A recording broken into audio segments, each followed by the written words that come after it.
അപ്പം ഞങ്ങളെല്ലാവരും കൂടെ അതെടുത്ത് നോക്കിക്കൊണ്ടിരിക്കുമ്പോഴേക്കും അവൻ അടുത്ത മീനിനെ കൊണ്ടുവന്ന് അതിനെ കൊണ്ടുവരുന്ന ഗ്യാപ്പിൽ ഞങ്ങളെല്ലാവരും കൂടെ എന്ത് ചെയ്ത് ചെറിയ ചെറിയ കല്ലൊക്കെ ഉണ്ടാവും, കല്ലൊക്കെ പടയെടുത്ത് കുപ്പീൻ്റെ അടിയിൽ കൊണ്ടുപോയിട്ട് ഇട്ട് കൊടുത്ത് മീനിൻ്റെ തലയെ കൊള്ളാതെ ആ കല്ലൊക്കെ അതിൻ്റെ ഉള്ളിലിട്ടത് കുറച്ച് ചെറിയൊരു ടാസ്ക് ആയിരുന്നു. കാരണം നമ്മൾ കറക്റ്റ് മീൻ ആ കല്ലിടുന്ന ഗ്യാപ്പിലേക്കായിരിക്കും ചിലപ്പോൾ അവിടേക്ക് ഒന്ന് വന്ന് നിൽക്കുക.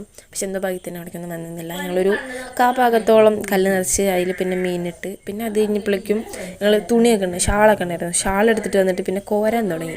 അമ്മലു കരയിൽ ഇങ്ങനെ കയറി നിന്ന് എന്താ പറയുക, സ്ത്രീ ഇങ്ങനെ കോരി ഇങ്ങനെ ഊറ്റി എടുത്ത് അങ്ങനെ കുറച്ച് നേരം പിടിച്ച് 2-3 ഞണ്ടിനെ കിട്ടി. പരലി അങ്ങനെ ഇന്ത്യക്ക് കുറേ മീനിന് കിട്ടിയിട്ടുണ്ടായിരുന്നു.